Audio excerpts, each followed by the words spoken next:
Alright, welcome to Soto Desperado Plays Ark Survival Ascended. I'm on the Supreme Gaming server. That's one word, Supreme Gaming Island server. I'm close to Carnal Island, across the shore from there. And right now I'm in the middle of a cave. I just picked up where I left off last time after I healed my animal. I'm trying to collect chitin, and I got a really good raptor saddle, 319. I mean, I've been wanting to breed some raptors and bring them in there. I think I'm going to do it because I got a good saddle.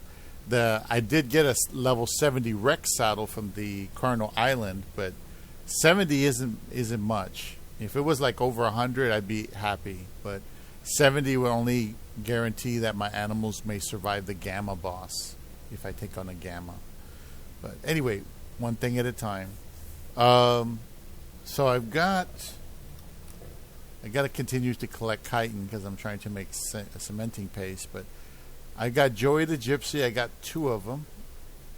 It says one's living in fear. There's nothing worse, and the other one is when I thought I ruined my life. Story time. So we'll do the story time first. I guess I'll do a little story time about when I thought my life was ruined. I'm not sure what I'm going to call this video yet. I mean, I know a title that's going to get a ton of views. I just don't even like saying things like, I was thinking about making the title How I Ruined My Life, but I don't even like putting that out into the world, you know? Because I don't care what happened, your life is never ruined. You know what I mean? You can always pull it back together. And this is coming from someone who lost everything more than once. I was addicted to some heavy shit. And so I'll tell y'all the story about how I got addicted to dope. Now, I got to be careful what I say in the first minute because, all right, this video is going to have to, it can't be longer than 46 minutes, which that shouldn't be an issue anyway. So I got to clean my phone out. That's one of the issues with YouTube. You gotta. Oh, that was seriously damaging. You know, you gotta keep erasing stuff so you can keep filming videos. Anyways, so I'll tell y'all how I ended up addicted to dope. Now, at this point, I'm already homeless. I'm already an adult. I've already turned down dope multiple times in my life because. And here's the other thing. The video I did about how it feels to OD, I actually told this story, but I'm going to tell it again because that video got demonetized, and it was doing really good.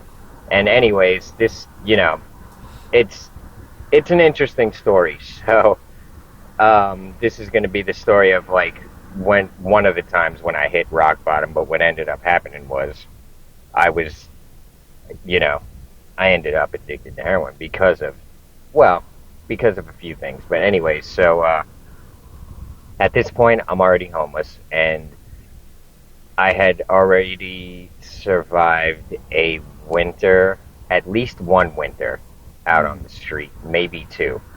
I think it was my second winter out on the street. Must have been around 2000. Yeah, winter's a bitch. You freeze out there, man. Jesus. Maybe late 2013, early 2014. It was I'm pretty sure it was January, because when you're homeless and you're street performing or doing some sort of street art, one of the worst times of the year is January, because December, yeah, it's cold, but in a place like New York City, there's a whole lot of money to be made in December in New York. It's a very hectic time, but all the street artists and street performers usually do pretty good in December. Then January ain't nobody doing good. It's dead. And it's gonna be dead until around April when it starts warming up. March 20th is the spring equinox. It'll start getting a little better, but you really don't, you're not making normal money again until around April, and that's a harsh truth to face when you're sitting there in January, February, and deep down, you're telling yourself, oh, maybe it'll be a early spring, or maybe maybe February will not be as bad as January, but deep down, it's going to be rough. You don't even want to face that truth. You don't even want to think about it. But I'm talking about me personally. I knew, around January, February, I know it's like desert. It's like living in an Arctic desert where, I'm just trying to, at this point, I'm just trying to make enough money to like eat and stuff, it's waking up with zero and knowing you gotta make enough money to eat. And when I was staying at the internet cafe, I had to also make money to stay at the internet cafe. And I gotta say, one of my favorite places to eat is the Halal Guys. Back then, you could get the chicken, beef, rice combo for, I think it was $6, and it's such good food. If you're ever in New York City, there's a halal cart in Times Square. I think it's on 53rd. It's called the Halal Guys. They've got a restaurant up on 96th Street, and they've also got a restaurant in Miami. Before I leave Florida, I might just drive down to Miami to eat some Halal Guys, because that's one place that was always there for me at my brokest. I mean, I'm talking back 2013, 14. $6 for not just a whole bunch of food. I'm talking a big full plate full of chicken, beef, rice, and then they put the white sauce and the hot sauce on it. For $6, it's like a Thanksgiving feast when you're broke. So that was like, but you can't eat it every day. But you could not eat better for $6 in New York City at this time. But so I'm just mentioning that because that was one of the highlights of my life at this point, when I could afford to go get the Halal Guys. And I couldn't eat it every day, but it was the best food I could get. And so, if I had a decent enough day, I'd be in the internet cafe with my Halal Guys, and I'd be real happy. But anyways, so this was it was January, and I had no cigarettes, no money, no nothing, and it had just snowed, or it might have even been in the process of snowing. So I could go sit in the park and try to do portraits or jokes or whatever. Watch my previous videos if you want to know how I was making money on the street. But it was nothing. It was all, I always kept my self-respect. I wasn't robbing people. I wasn't, doing nothing foul. So I could go sit out in the park all day and make nothing. I knew I wouldn't make anything. If it's snowing out or if the park's dead, I just knew it would be a waste of my time. So what I was doing was just roaming the streets looking for, when you're broke and homeless and you ain't got no cigarettes, what a lot of homeless people do is they find, half-smoked cigarettes on the street or whatever, and they just smoke that. Now me, I didn't want to be putting my mouth on it and all that. I would break them up and roll my own cigarettes, which it was still this disgusting, mixed together, half-dead cigarette. It's not good. But when you're addicted to cigarettes and you need a cigarette, it's better than nothing. Barely. But so anyways, I really just, I needed a cigarette. And the other thing was, since the ground was all wet from the snow, I couldn't even do that. I couldn't even gather up the dead cigarettes to roll one. So I go into Starbucks and I use the free Wi-Fi, and I email one of my best friends in New York who was addicted to heroin. And at this point in my life, I had actually done heroin once or twice, just because it was there, and that's a story in and of itself. But to make it quick, my friend who was on heroin was a DJ in New York, and I was going to help him set up one night, and we had to stop so he could get his dope before we went there. And I was a little anxious. I hadn't been to a club in like a long time, and I was like, let me do a bump, see if it loosens me up. He's like, yeah, okay, here. And I did it, and we actually had a good night. And at that point, that it didn't even get me that wasted, and I really enjoyed. I had fun with it, and I didn't think much of it because it didn't even, it didn't match up to what I thought it would be. It didn't get, I barely really felt anything. I just felt kind of good. although it did last for like 8 hours.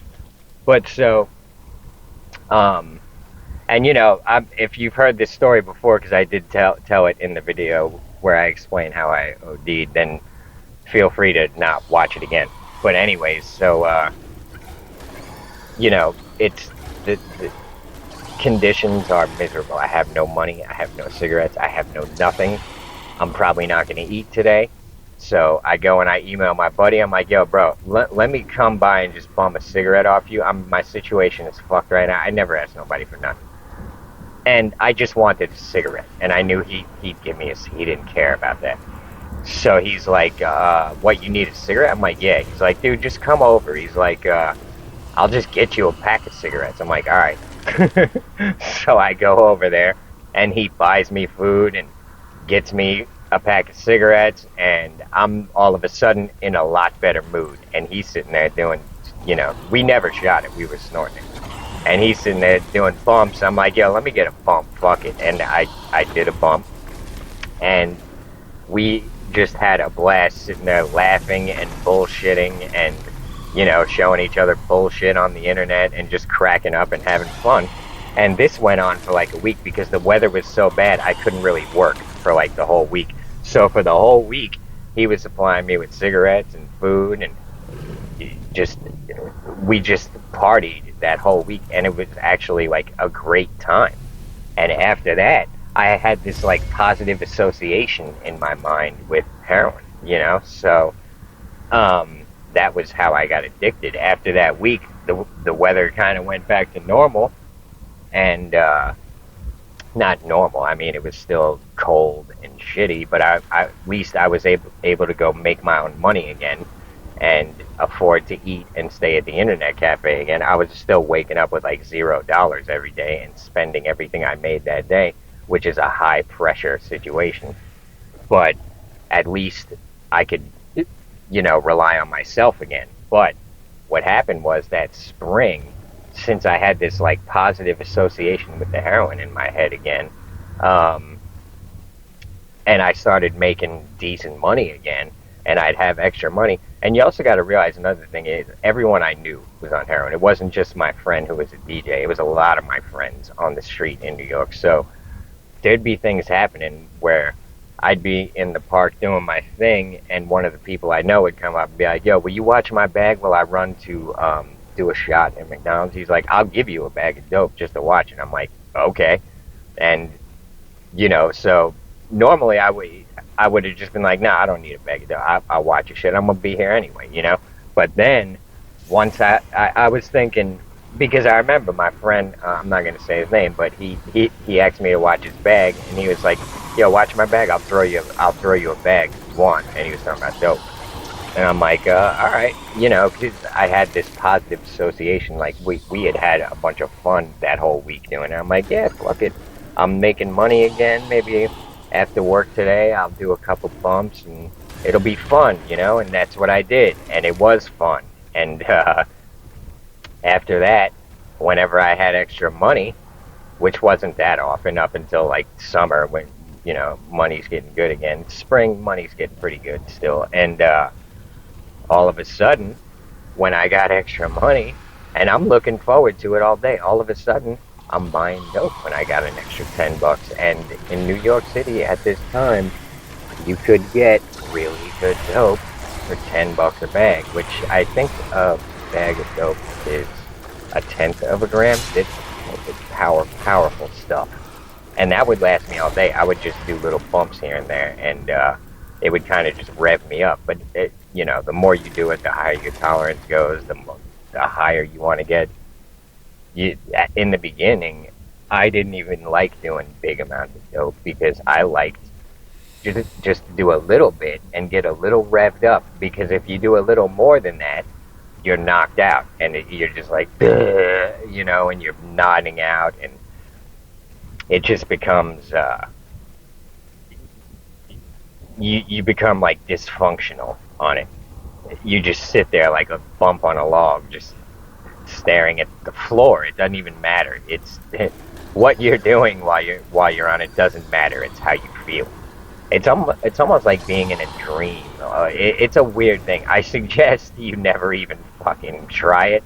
Trust me on that. And here's another funny thing. People are always like, well, why would you still be friends with someone who got you on dope? And really, we're not really friends anymore. I mean, I'm in Florida, he's in New York, and I don't really talk to him anymore. But it's not, I don't blame him for it, because here's the thing: when you're on dope, and it hasn't really like ruined your life yet, you think it's a good thing, and you want to, like, you just don't realize how bad it is until you get later on into it. But in the beginning, it's just the same as offering someone whatever you got. You're just trying to be friendly and share it, and it's like you want to share the experience, because at this point it's a positive thing.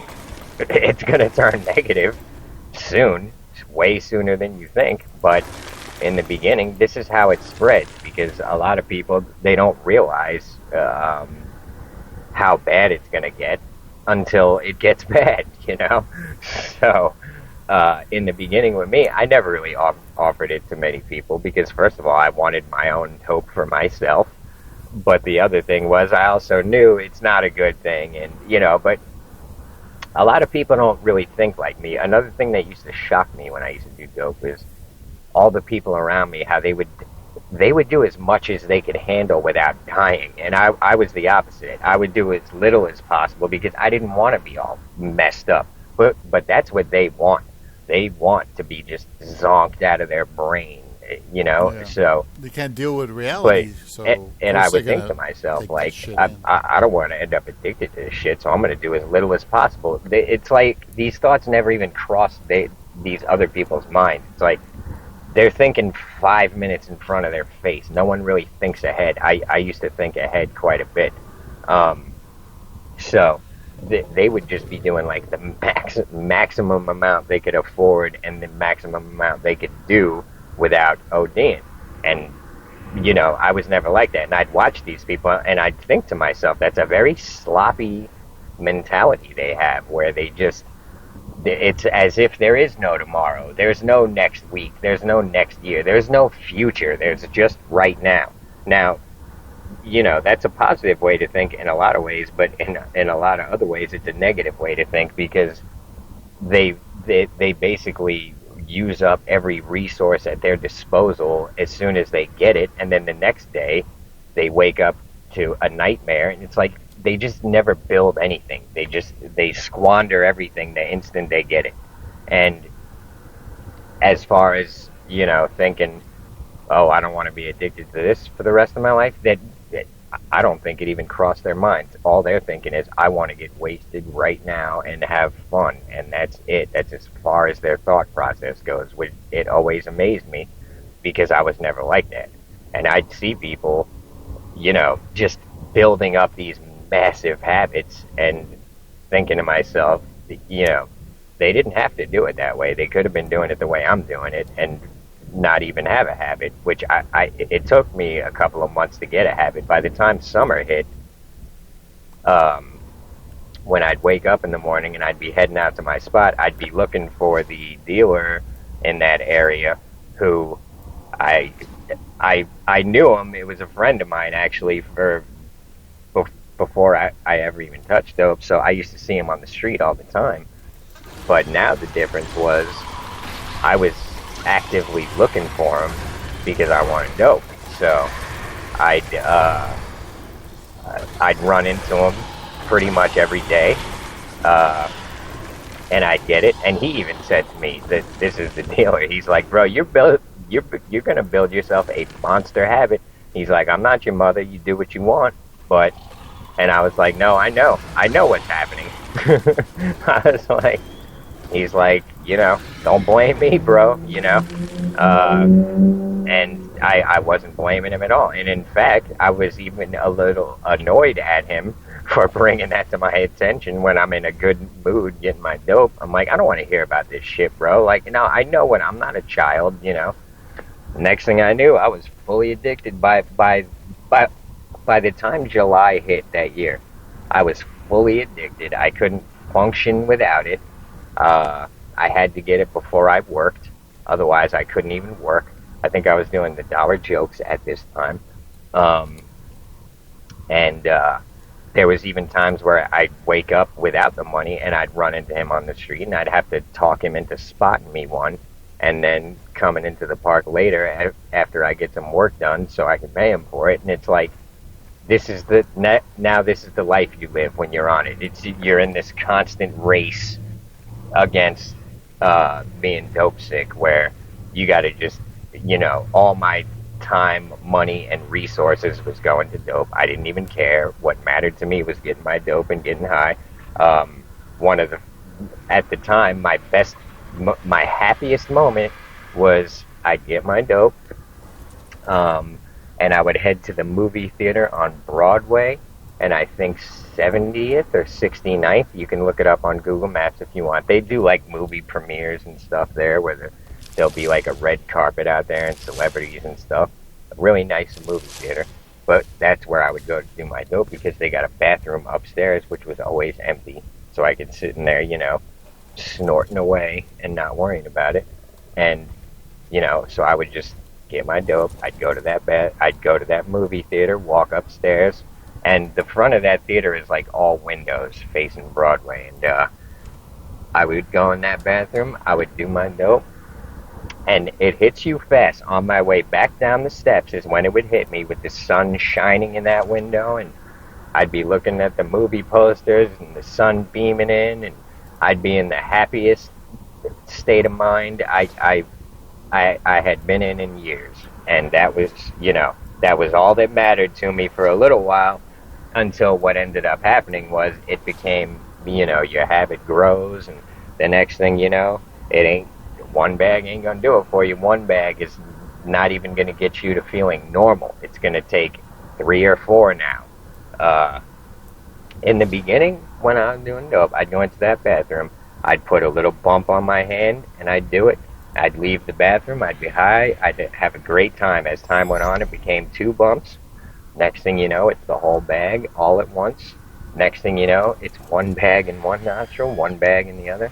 Next thing you know, it's 2 in here, 2 in here, and that's pretty much as I could ever afford, because once it got to that point, I couldn't afford to drop $40 a day on it.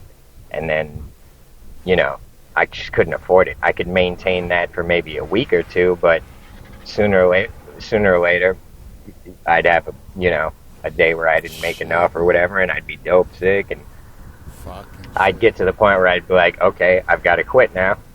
And then I would quit, and I'd think to myself, well, now all I need is $10, and I'd go right back at it. And I went through that cycle, I don't know how many times, up until around 2017.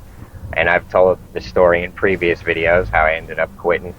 But that's the story of when I was at rock bottom and couldn't, ended up on dope. Basically, on accident, kinda. I had done dope maybe a couple of times before that, when we hung out all week and did it, and I just didn't think a whole lot of it. wasn't even a real big fan of it. Just didn't think much of it. But after that week of doing it the whole week, it became this really positive thing in my mind. And then after that rough-ass winter and that rough-ass spring, and having extra money and just wanting to feel good, and the next thing I know, I ended up messing with dope and Suboxone, and, bouncing between the two of them, and 2019 was when I ended up getting off it. So it was 6 or 7 years where my life revolved around opiates. And I got to say, to anyone who's struggling with it, it may seem impossible to get off it, but I can tell you from experience, it is not impossible. I kicked dope homeless multiple times. Whatever circumstances you're in. I need to make a video and explain exactly how I would deal with kicking dope. But so, yeah, maybe that'll be the next video, and I'll tell y'all exactly what I would do to make it easier on myself, because this is something I ended up doing a few times. I don't know how many times I kicked dope cold turkey and then went back on it. then discovered other methods to make it even easier. I'll do that in the next video. Um, but I can tell you one thing: once you're off it, it took me about a year to get over it, to where I didn't miss it anymore and I didn't care about it, which is something I never even expected to experience. I thought I would just be missing it for the rest of my life. But about a year later, I realized I don't even care about it anymore. Uh, it had like a spell on me that was just broken very suddenly one day. I just realized I don't care about dope no more. I can tell you the exact moment, and I hate to tell the same story over and over. I've told this one before too, but I was walking down 71st Street on my way to do my portraits. As I'm walking down 71st Street, it hits me. I realize that you haven't even thought about heroin in about a year, maybe more. It's it's just not a part of your life anymore, and so I was shocked by that, and I realized I'm free of this, and it took about a year. So I can't speak for everyone. I can only speak from my own experience, but I think if you stay off it for about a year, you should be in the clear. And after that, I haven't cared about it since. I'm telling you, you could sit there right in front of me, and I've turned it down for free since then. I've had people I know pop up in the park who I hadn't seen in years, and they sell dope, and they're sitting across from me, and I know all I got to do is, yo, bro, let me get a bag off you, and he's going to give it to me. He ain't even going to charge me for it because I ain't seen him in years. So I knew it, and I'd be lying if I said I wasn't thinking about it. Now, this was maybe like a year or two, maybe 2 years after being off the subs. I'm sitting there in the park, and it crossed my mind. I'm like, I know. All I got to do is, he ain't even going to charge me for it. And I had money at the time anyway. But I knew it was right there for me, for free, if I wanted it, and I didn't take it. And that was when I really knew it's done. You know, it's a wrap. That was like the nail in the coffin. And I do honestly believe that the universe, God, whatever you want to call it, was testing me right then and there. Because not long after that, the whole world changed. The whole COVID thing happened. Next thing I know, I'm living in Florida, and the whole world changed. And I do believe the universe was testing me right there, and I passed the test. And it was like, okay, here's the next phase, you know? And I do believe this is how life works, you know? You got to evolve past the things that are holding you back, and once you do, everything changes, you know? And it's an ongoing process. You got to listen to your conscience. What's your gut telling you? 10 times out of 10, your gut is telling you exactly what you got to do to get exactly where you got to be. You just got to learn to trust your instincts, trust your gut, listen to it, do what it tells you to do, whatever responsibilities it's telling you, you got to get on this, and you know it, you know? So hopefully this makes sense. Anyways, that's today's video. So the next video I make might be a little shorter. I'll just explain to y'all the exact process I would go through. The $5 meal deal at McDonald's means you get to pick between when I had to kick dope. And hopefully it'll help some of y'all out, because it's a doable thing. I've done it so many times that, you know, I never liked doing it. Don't get me wrong. I hated doing it. But you see in the movies like Trainspotting and Basketball Diaries, he's offering to give this guy head for dope. I ain't never been that desperate for it. I promise you that. I've never, you know, I'll put it to you this way. I'd never even beg. You know, I'd rather go kick the shit. I'm not even going to, please let me. Fuck no. I got too much pride for that. I'll just go kick the shit, and I'll come back tomorrow. Or, you know, I'll come back in 6 days when it's only going to cost me like $10. You know what I mean? I ain't begging nobody for shit, bro. You know?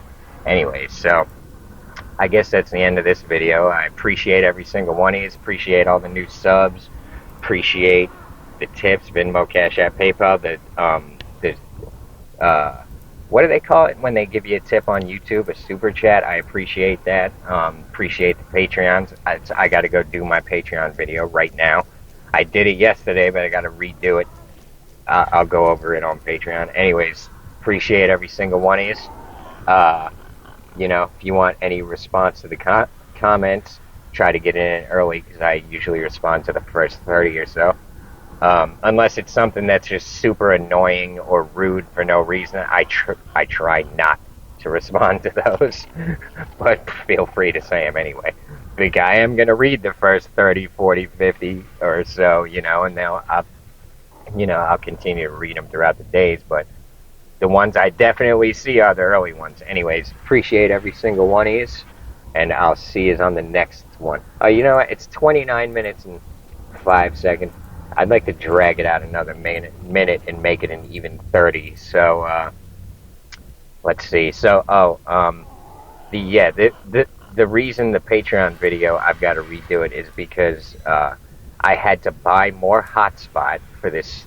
They really screw you, dude. So watch my last video if you want free hotspot, because fuck these phone companies. They had me yelling at them yesterday. I need to make a video about that too. You can't let this ridiculous society and all these annoying motherfuckers. When you act out and you act stupid, you're only hurting yourself. So it may feel good, but I'm embarrassed and ashamed of it. I'll tell the story in an upcoming video where I'm screaming at the phone people. Anyways, all right, that's 30 minutes. Appreciate every single one of you. See you on the next one.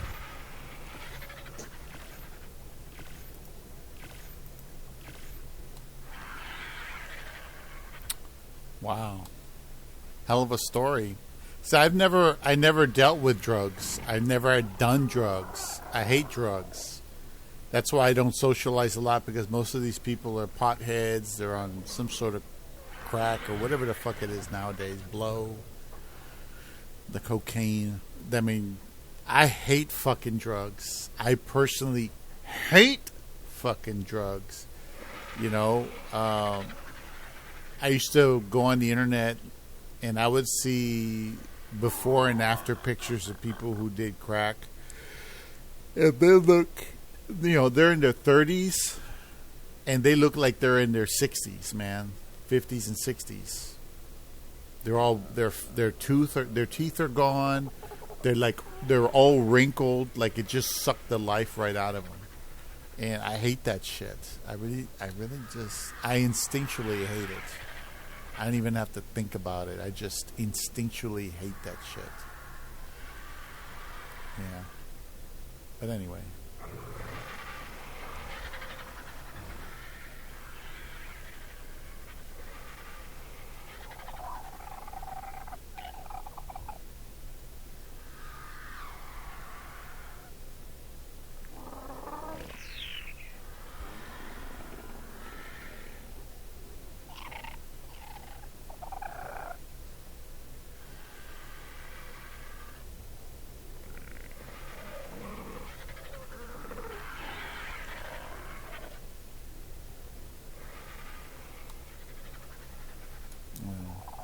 Well, anyway, let's play the next video. There was another one lined up here.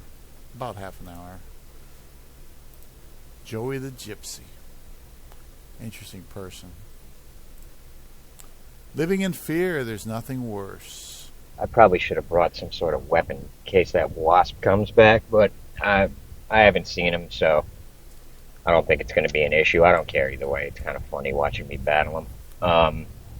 But so today I want to talk to y'all about fear and how we're all living with I got to be careful what I say in the first minute, man. YouTube is so annoying in that way, but we're all living under a constant threat, basically. Multiple threats. And it's so insidious, and they're so slick about it that most people don't even notice it. They're born in it, they live in it, they don't even know it. But they think, oh, I got mental illness issues. I need to take some medication. No, here's the thing. They've got you living under the threat of poverty or violence, or both. So... Hi, we're Visible. If you're looking for... If you don't spend your entire life doing some menial job that means absolutely nothing, means nothing. It's a waste of time. The only reason you're doing it is so you can get your little stipend to pay your bills. Because if you don't do it, if you don't do this pointless, menial, boring thing, they're going to take everything away from you. And that's freedom? That's not freedom. But, you know, they got it so locked down that it really drives me nuts. And here's the thing, the only reason I see it for what it is because I realized I was living in fear. And I also realized that, well, I'm just not the type to live in fear. If someone's threatening me in any way, shape, or form, I'm not going to, what it does is it makes me angry. And it makes me, you know, I'll do everything I can to avoid violence. That's just in my nature. I don't want to be a violent person. But if someone's threatening me with physical harm, I'm gonna make them do it. And not make them do it, but I'm gonna call that. Like, I'm not gonna just sit here being afraid. I'd much rather we just get to it.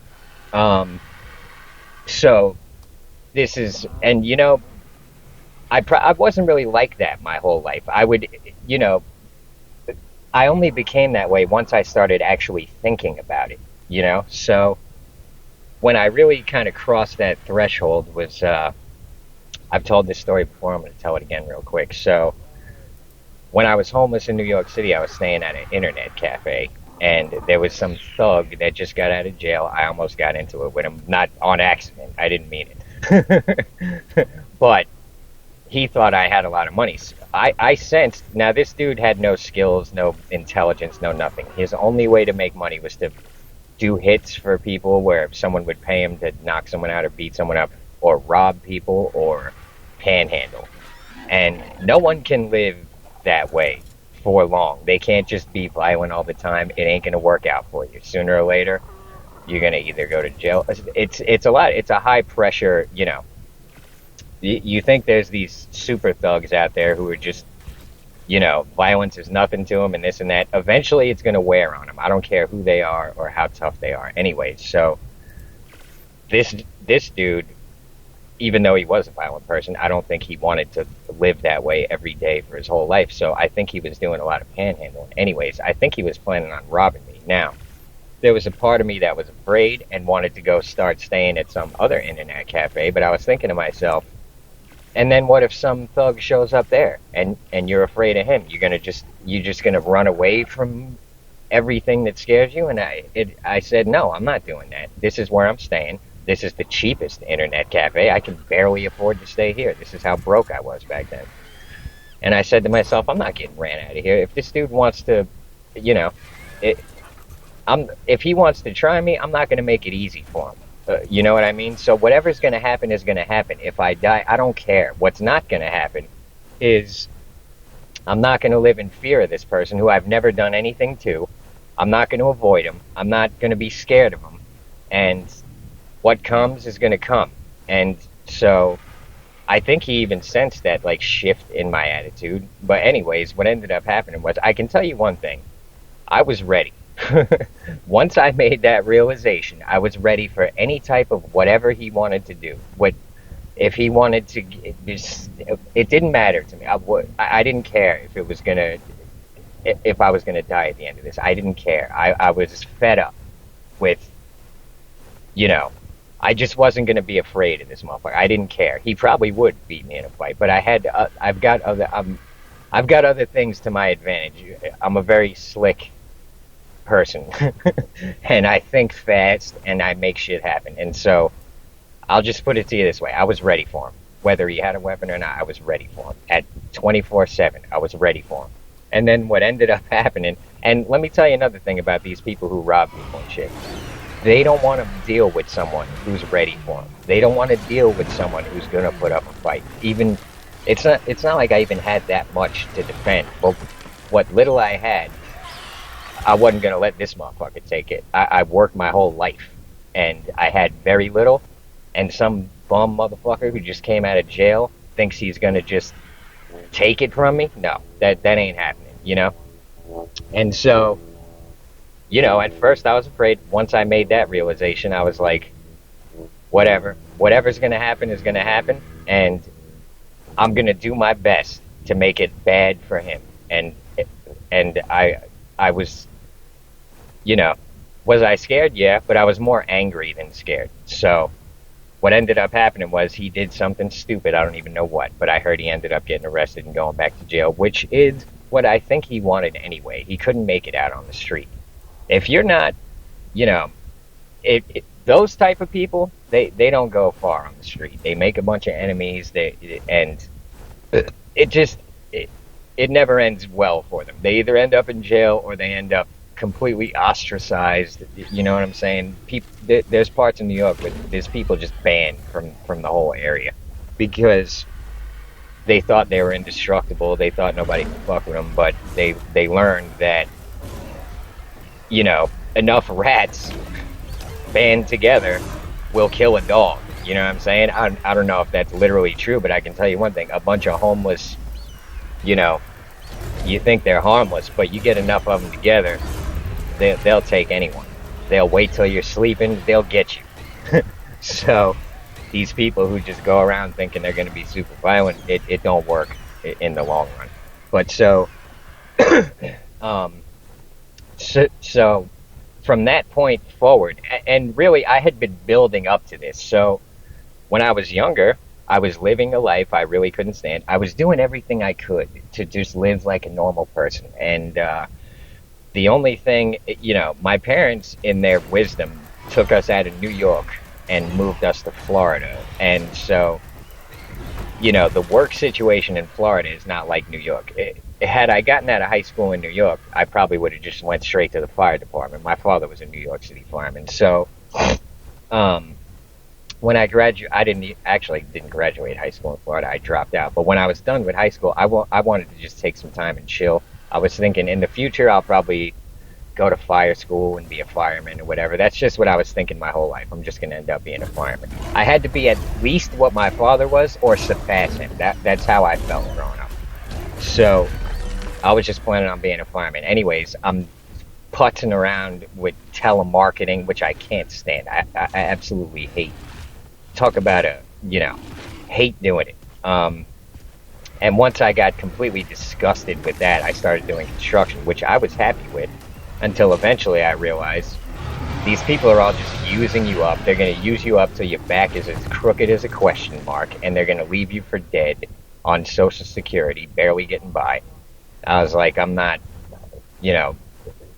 once I started really thinking about the future of the life I was living. And I also tried to go to fire school in Florida, and you got to take algebra classes and all this shit. I was never good at math. I'm like, this ain't for me. I'm not going to college to be a fireman. In New York, when they open up the hiring, you just go to fire school. That's how it is now. And then you either graduate and become a fireman or you don't. When my father did it when he was younger, all he had to do was he went to the firehouse, asked for a job. They told him to run up to the roof with a fire hose on his back and run back down. I think he had to do it, like a minute and a half or something, and he did it, and he was hired. So I started realizing that I'm living this life I don't want to live because I'm afraid of being homeless. So I got this itch in me where I just wanted to deal with that fear so I didn't have to live with it. Now, here's the thing. There's nothing worse than living in fear. Nothing. People live in fear. What they don't realize is whatever they're afraid of is better than living in the fear of it. If you just, you can't just live your life afraid of something. You're better off confronting it. And let me tell you something. On the other side of that is a life without fear. So I'm not saying that everyone should just go be homeless. What I am saying is don't be afraid of it. Because if it does happen, God forbid, if it happens, you are going to, at some point, make your way through it. And you are going to be a stronger, wiser, better, tougher person afterwards. So whatever it is that you're afraid of, just accept in your mind that could happen. And you know what? If it does happen, I'm not going to let it break me. It's up to you what breaks you and what doesn't. It's a decision. Everything is a decision. So my attitude towards it was just absolute stoicism. I was going to deal with whatever happened. I was going to take no charity.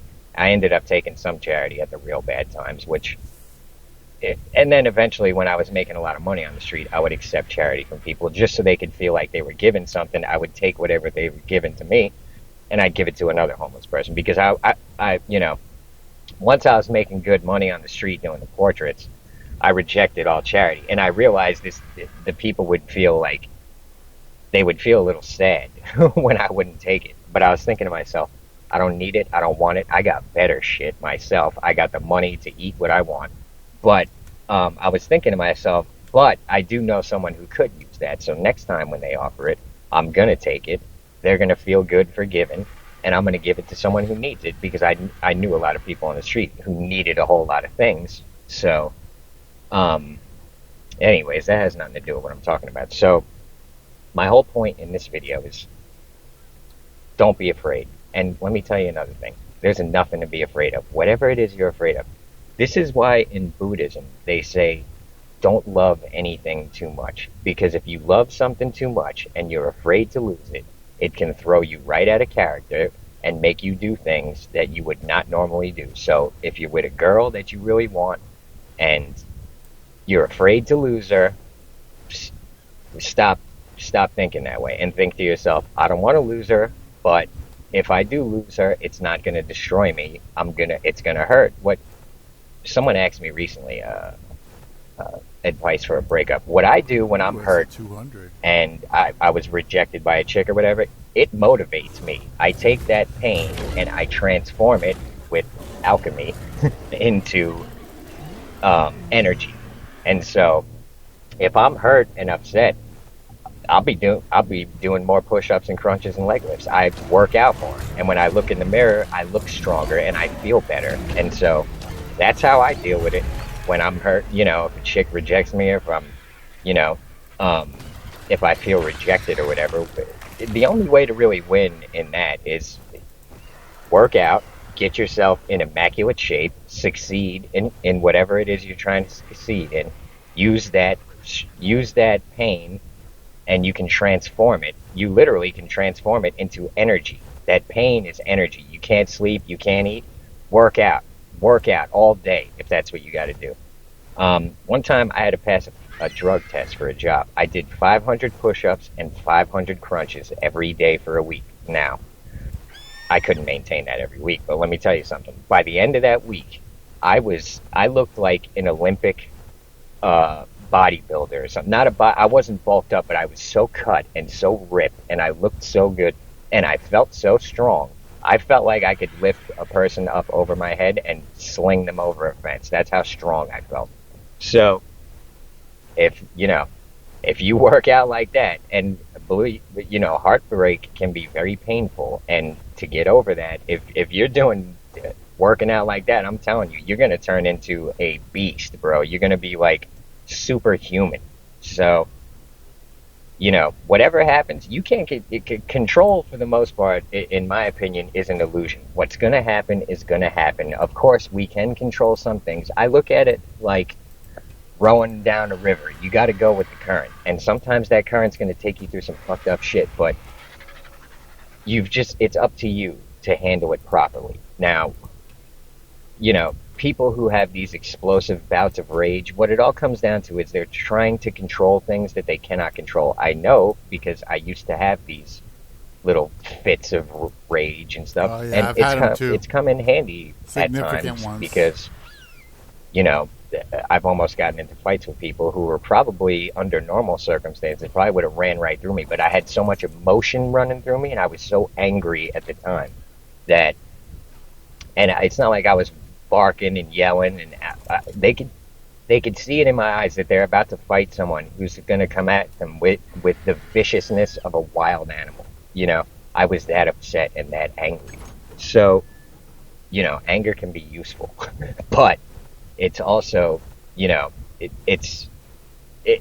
what I realized is when I would get all angry with people, what I'm trying to do is make them do things so that they won't have to deal with my wrath. That was what my anger, and I learned it just instinctively from my father. My father would get angry, and everyone would just do what he says because they didn't want him to get angry. You know what I mean? So, you know, and other people have other methods. They use this sadness, and they become like this helpless puppy. Like, oh, you know, it's a control mechanism. They're trying to get you to give them what they want by acting like they're just this helpless little puppy, and they use your pity, just like the people with the anger use your fear. It's control. Now, when you see people flipping out over things and there's no people involved, really what they're doing is they're trying to coerce the universe into cooperating with them. This is self-pity.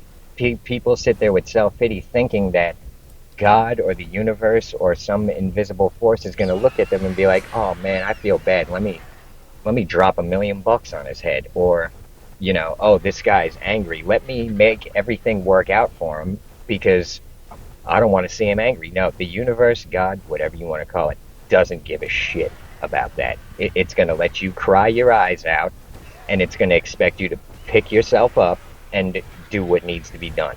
It's going to let you freak out and flip out and pull out a machete and butcher a village.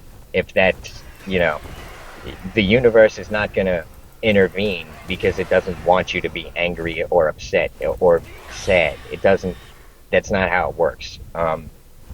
Reality is created subconsciously, I believe, but personally, I believe reality is created by a part of your mind that most people don't even know it's there. So, you know, you can read these books, you know, the Secret or whatever. I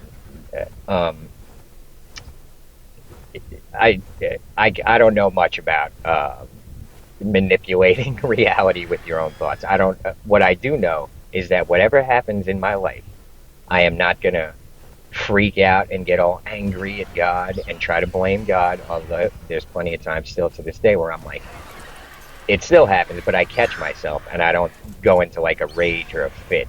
I'm not. Whatever happens, I'm not gonna freak out and turn violent or do anything stupid. I'm not gonna cry and live in pity. None of that's gonna happen. What's gonna happen is whatever happens, I'm gonna handle it like a man, even if it causes my death. If it's some confrontation, whatever's gonna happen is gonna happen. But there's a saying in the book Hagakure, which is like a samurai book.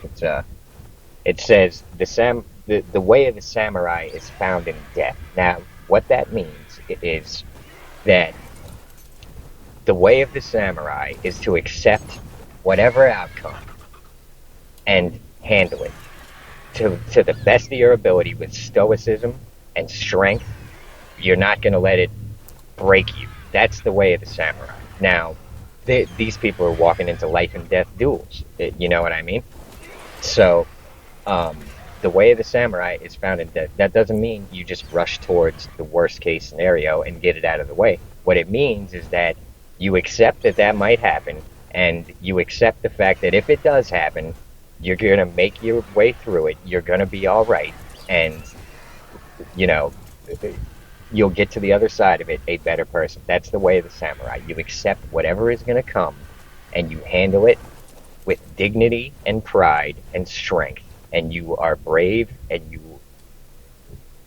handle it with strength. And that's that. Whatever happens. Your girl's going to dump you.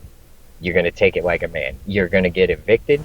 You're going to take it like a man. Whatever it is. You're going to lose all your possessions. You're going to take it like a man. You're going to build back up.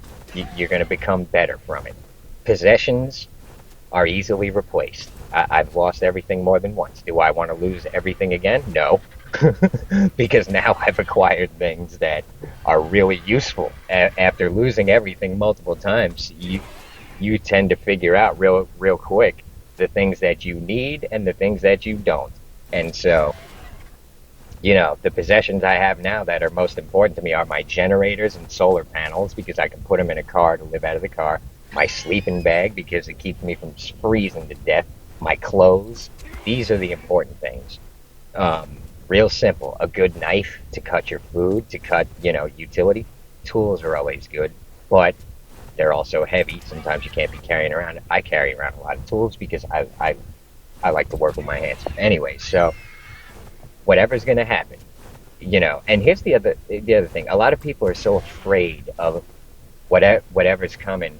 They don't even realize that the life they're living is making them miserable. They're living in fear.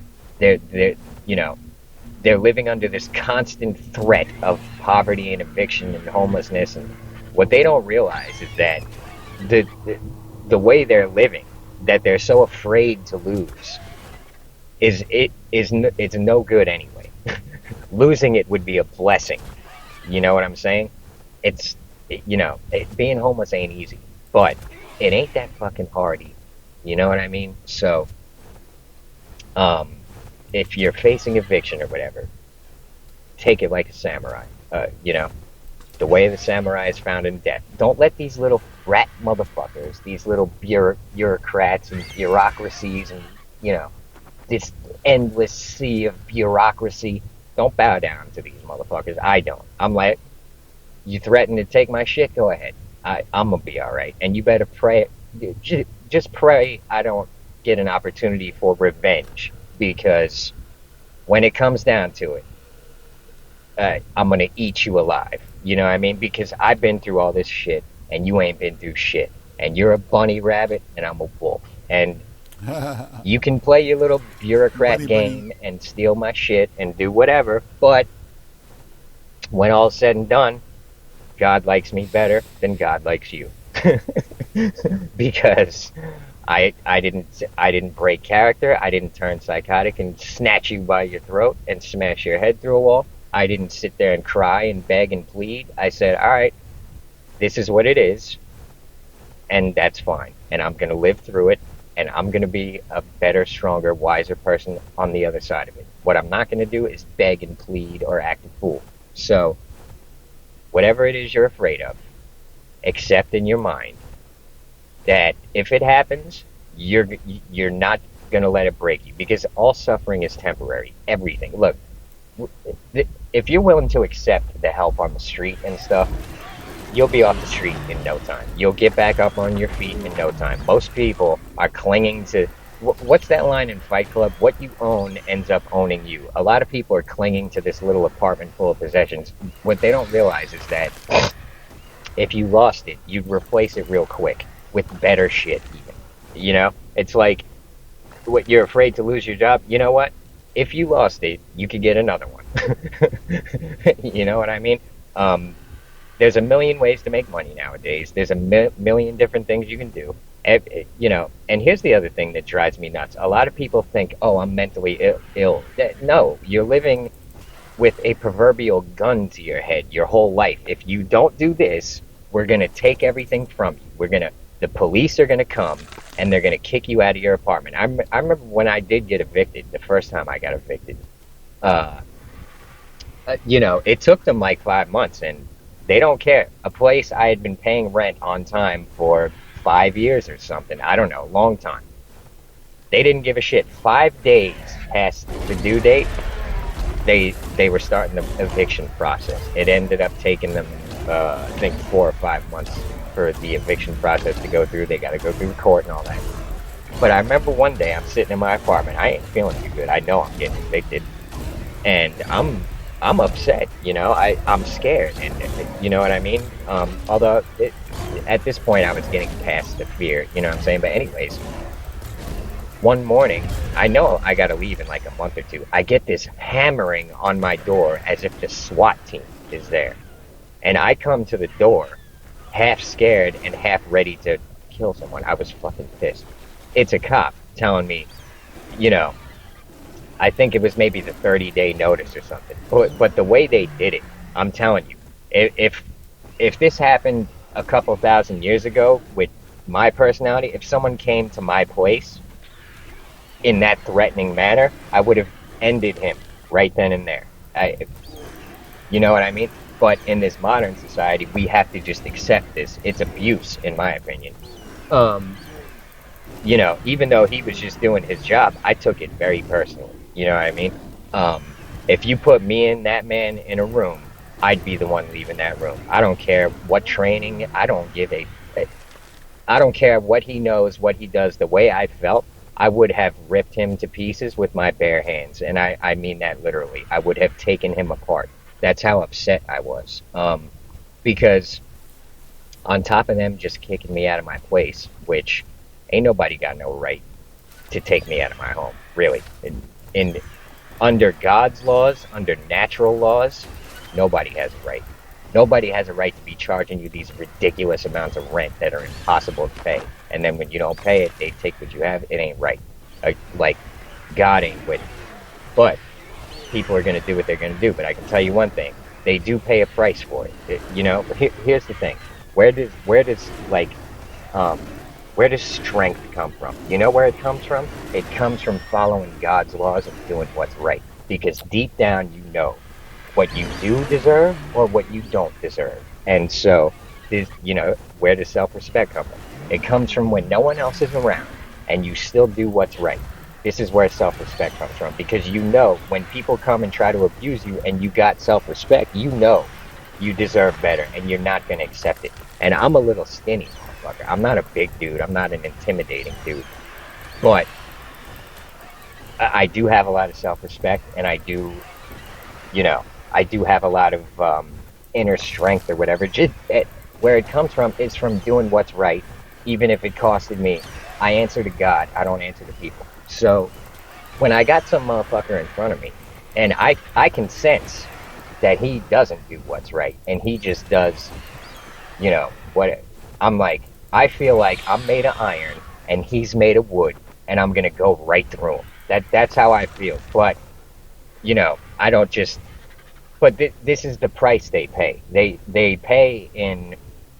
There's a line in one of these old Clint Eastwood flicks where I think it's a Western, but it's a weird one because I think he's like a ghost coming back for revenge on this town full of messed up people. And so... at one point, he says, these people are afraid. The reason they're afraid is because of what they've done. They know that they've got some, punishment coming, or they've done wrong, and they know. So you see these people on the street accepting all this abuse, and it's really, I don't like to see it. I feel bad for them, but I'm not Batman. I'm not jumping in on every little conflict and confrontation I see, but I see people out there. I haven't been on the street in a while, but there's a lot of people out on the street where I can tell they've done a lot of wrong. They've stolen a lot. They've screwed a lot of people over. They've done a lot of sneaky, not so good things, and so they accept abuse from others because deep down they feel subconsciously that they deserve it. Now, I'm the opposite of that. Subconsciously, I feel I deserve absolute respect. So when people come at me sideways or come at me wrong, my reaction is confrontation. But theirs is to cow, and be cowed and be afraid because deep down they feel they deserve it. This is, so if you want the self-respect and the inner strength, do what's right, and you'll have it. And I'm telling you, it's not even a conscious thing. I've been tried by people on the street for no reason at all. You know what I mean? No reason. And it ain't happening with me. Bigger people, way bigger people than me. But they can look me in my eyes and tell, like, this is going to be a rough one. Do I really want to deal with this right now? No. 9 times out of 10, they don't want to deal with it because they're bringing conflict to me for no reason, and I got a lot of self-respect, and I'm willing to fucking die right then and there if that's what it takes to not. It's not even a conscious thing. It's like I've been through too much in my life, and I'm not having it from you, bro. Like, who do you think you are, motherfucker? This is all happening subconsciously in my mind, but what's happening in my mind that I can notice is when I catch him, he's going to be unconscious.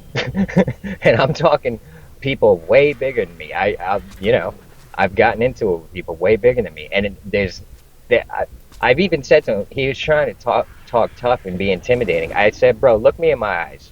Do you see any fear? And he was like, his whole tone shifted. At that point, he's like, well, no, I'm just saying, you can't just go around insulting. I'm like, you started with me, bro. Now, if you want to keep going, we can do that. And basically, I left it up to him, and he decided this ain't worth my time. On paper, he should have killed me. He was like 200 something pounds. I'm like 150. But I wanted, not only, like, I wanted to get my hands on him. It wasn't, oh, hopefully I do okay. I was just like, as soon as this goes off, you're going to be in shock when my hand hits your chin, bro. You're going to be shocked at how hard that fucking impact is. That's what I was thinking. And I was also thinking, this fat motherfucker is not going to be able to hit me. I could sit in front of him for an hour. He's not going to be able to land anything, you know? So I was thinking to myself, you're done, buddy. Yeah, here's your chance to get out of it. But if you keep pushing this issue, I'm going to make an asshole out of you in front of everyone on the street. You know what I mean? So, and that comes from doing what's right and having self-respect. Anyways, I hate making videos where I talk like that, but there's a lot of people out there who need to stop being so timid and stop being so afraid and stop living in fear. Y'all got to tighten up, bro. I understand it's all happening subconsciously. You know what I mean? They've got you subconsciously defeated. So, all right, this video is getting long. So, anyways, let me see if this video makes sense. But here's the main point. Don't be afraid. There's nothing to be afraid of. There's nothing worse than living in fear. Do you want to keep living in fear? You know, that's a worse, what do you call it? Way of life than just, and I'm not saying go be homeless. What I am saying is accept the fact that whatever it is you're afraid of, maybe it'll happen. What's good and what's not going to happen is you're not going to be broken by it. You're not going to be afraid of it. You're going to take it like a man. You're going to stand up to it, and you're going to walk right through it. Now, it might not be easy. It might be easier than you think. You know, but you know, my point is, don't let it break you. It's up to you. If you let yourself be broken and destroyed and crying and frightened or acting a fool with violence, and if you let that happen, it's because you let it happen. It's up to you. You don't gotta let yourself be broken down. So, anyways, let me watch this video, see if it makes sense. I appreciate every single one of you. Thanks for the subs, the likes, the comments, the tips. Thanks for the Patreons especially. If you really want to understand the underlying realities of our society, go on my Patreon. I believe it'll help you a lot. I wouldn't put my name on it if it wasn't good. So I feel it's a real positive thing in my opinion. So, anyways, appreciate every single one of you. Be tough, bro. Be brave. Be strong. One last thing: courage and stupidity go hand in hand. So sometimes you got to be a little stupid. Don't be a lot stupid. Maybe a little here and there. Ain't gonna hurt you. A little bit of adventure. Stupid people have all kinds of adventures. So, all right, I guess that's it. Appreciate you. I'll see you on the next one. Everybody have a good one.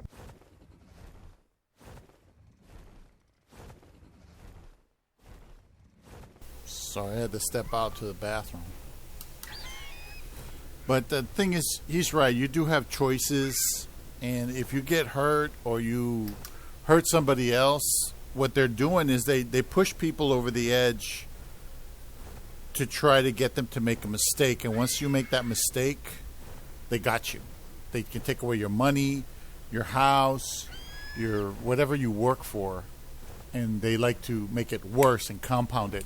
Because crime and criminals and things like that, which is what that will be classified as criminal behavior, is society's way of punishing somebody. That's society's way of venting their frustrations out on somebody they know can't help themselves. Could be mentally ill, could be just another asshole. But society uses that as an opportunity to vent their frustrations. And the judges that claim to represent law are representing the law made by wealthy people who are there to just force people to be under control. They don't really want to force you to be under control for the right reasons. They just want you under control, period. That's the truth about that. But, most people, they don't care either way. They just want their damn paycheck, They just want their damn paycheck, and that's the way it is. Oh, I saw a 208 RG. I might go and try to get it.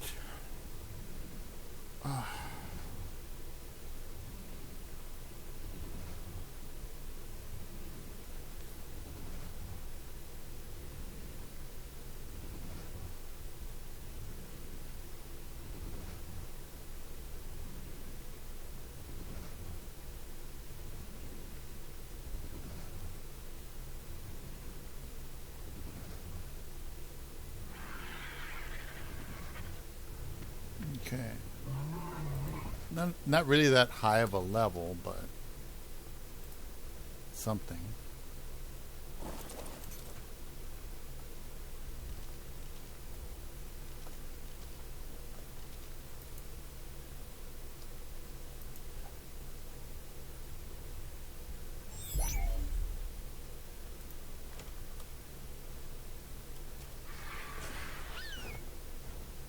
Yeah. Oh boy. It's rough, man. It's rough. It's so rough that the system is just there to push you over the edge, and then when you screw up, there's a 208 right there. That 208's the one I want. You get it before the other one sees me.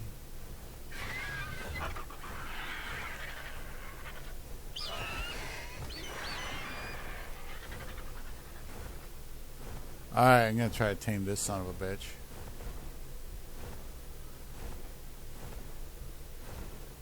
Right about an hour and 12 minutes.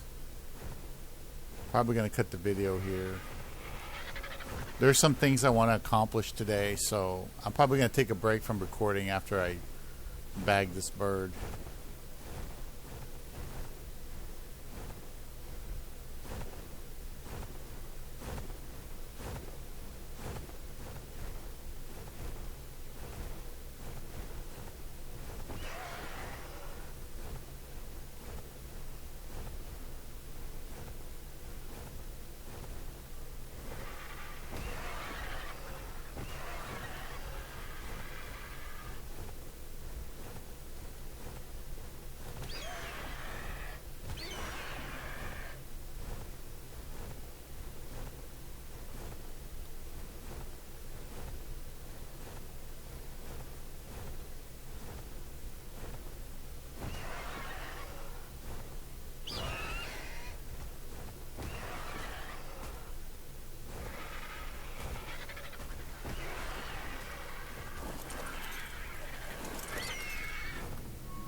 It wouldn't let me get on the bird. God damn it. Trying to close the fucking door, and it keeps screwing me up. It won't grab the fucking door when I need it to grab the door, and I'm hurt. Son of a bitch.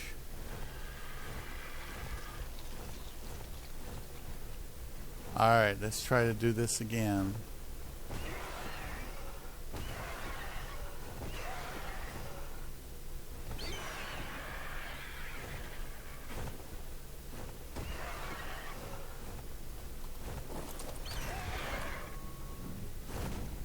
No, it won't.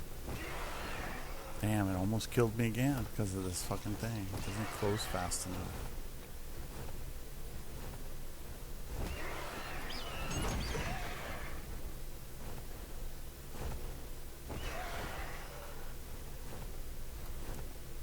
See? It doesn't close the fucking door. It doesn't.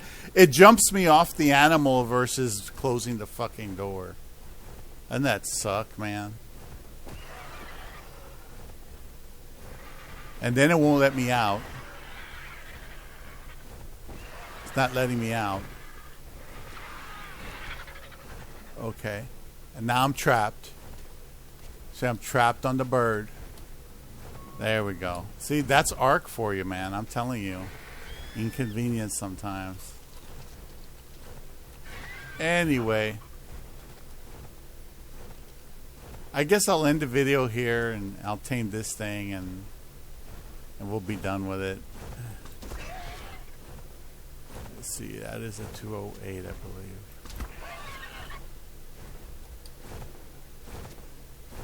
Yeah, it's a 208.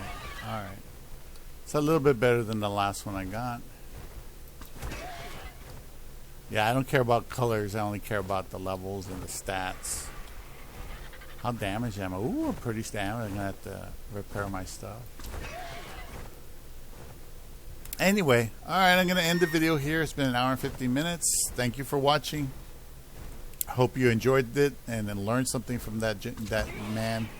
Obviously sounds like a man's, you know, even though he's dirt poor and he's living out of his fucking vehicle, he's got a lifetime of wisdom. And he's trying to put it in video form. You guys should check him out. Joey the Gypsy.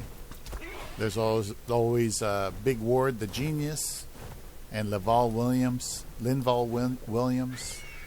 All excellent sources of wisdom. Worldly wisdom, practical sense. Like me, I wasn't raised by anybody except the fucking TV, which was nothing but being programmed.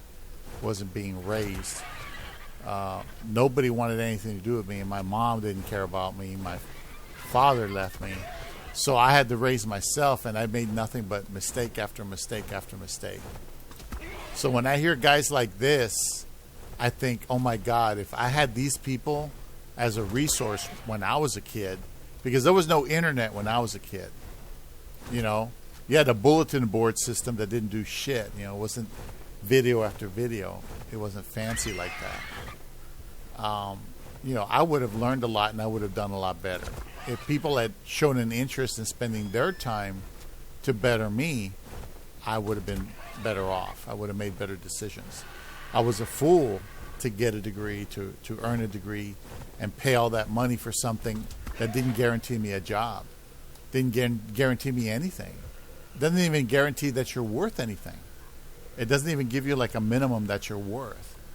Because the job I have now doesn't consider my degree. They don't care if I have a degree. I don't mean shit.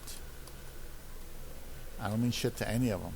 So as nice as they try to be to me, because they're very friendly, it was just a waste of time, money, energy. I should have just had a job and tried to save money. But my mom was the type that if she finds out you're making money, right away she wants rent. She was just a jerk. She wouldn't let me save up any money or accomplish anything. Everybody had to stop me from accomplishing anything. And she was at the top of the damn list. It's hard to say it, but it is. Aloe saddle. We got some basic saddles. Alright.